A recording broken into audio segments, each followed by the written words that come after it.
இன்றைக்கி வந்து நான் மசாலா ஓட்ஸை எப்படி செய்கிறதுன்னு சொல்லி தரப்போகிறேன். வாங்க வீடியோக்குள்ளே போகலாம். மசாலா ஓட்ஸுங்கிறது வந்து கடையில் வாங்குகிற ரெடிமேட் மசாலா ஓட்ஸ் இல்லை. இது வந்து நாம் வந்து வீட்டில் பண்ணுறது. அதாவது ஓட்ஸை மட்டும் வாங்கிட்டு எப்படி பண்ணுறதுங்கிறது. ஓட்ஸ் வந்து நான் ஒரு 1.5 கரண்டி எடுத்துருக்கேங்க நான். அப்புறம் வந்து தண்ணி தேவையான அளவு, அப்புறம் காரப்பொடி வந்து ஒரு 1/4 டீஸ்பூன், மேகி மசாலா 5 ரூபா பேக்கெட் தனியாக கிடைக்கிது, அதில் வந்து ஒரு பாதி எடுத்துருக்கேங்க. அந்த பேக்கெட்லேருந்து பாதி ஒரு 1/4 டீஸ்பூன் அளவுக்கு உப்பு எடுத்துருக்கேங்க. அப்புறம் எண்ணெய் வந்து 1 to 2 டீஸ்பூன் எடுத்துருக்கேன். உருளைக்கிழங்கு ஒரு சின்ன உருளைக்கிழங்கு கட் பண்ணிவிட்டு தண்ணியில் போட்டு வச்சுருக்கேன், இல்லைனா கருத்துருன்ட்டு. அப்புறம் வந்து ஒரு கிராம்பு 2 பட்டை துண்டு சின்னதாக எடுத்து வச்சுருக்கேன் நான். அப்புறம் வெஜிடபிள்ஸ் எடுத்துருக்கேங்க. ஒரு சின்ன கேரட்டை வந்து கட் பண்ணி வச்சுருக்கேன். 2 பீன்ஸை ஃபைனாக சாப் பண்ணி வச்சுருக்கேன். ஒரு சின்ன தக்காளி, சின்ன வெங்காயம் 2த்தையுமே வந்து நல்லா கட் பண்ணியிருக்கேன். கார்னிஷிங்க்கு கொத்தமல்லி, பட்டாணி எடுத்துருக்கேங்க. இது வந்து எப்படி செய்யறதுன்னு பார்க்கலாம். இப்போ கடாயை ஆன் பண்ணி எண்ணெயை ஊற்றிட்டேங்க, சூடாகட்டும். இப்போ பட்டை லவங்கம் 2த்தையும் கொஞ்சம் ஃப்ரை பண்ணிடலாங்க, வாசனை வரும். அதுக்கப்புறமா நம்ம அடுத்த இன்க்ரீடியண்ட்டை போடுவோம். இப்போ வெங்காயம் போட்டோங்க, இப்போ உப்பு போட்டு வதக்கிடலாம். அதுக்கப்புறமா தக்காளி போடுவோம். டேரெக்டாக போட்டால் வெடிக்க ஆரம்பிக்கும், அதனால தான்.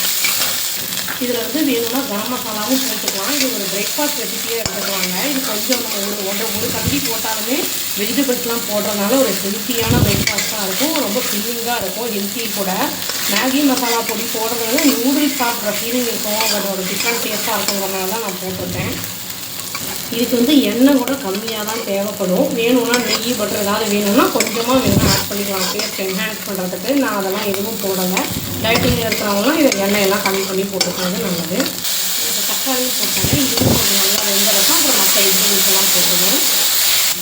இது ஓரளவுக்கு வதங்கிடுச்சுங்க தக்காளி நல்லாவே.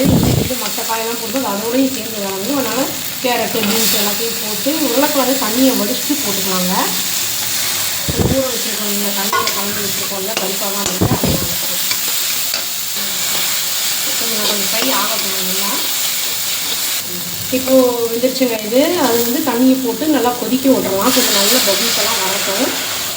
என்னாச்சு விட்டாச்சுங்க, இதில் ஊற்றிட்டேன் நான். இப்போ இந்த பொடியெல்லாம் போட்டுடலாம். நான் சொன்னதே இந்த காரப்பொடி, கரம் மசாலா, மேகி நூடுல்ஸ் மசாலா பேக்கெட்லாம் இருக்குது இல்லைங்களா, இப்போ எல்லாத்தையும் போட்டு மிக்ஸ் பண்ணி ரா ஸ்மெல் போனவங்க ஹீட் பண்ணுவோம்.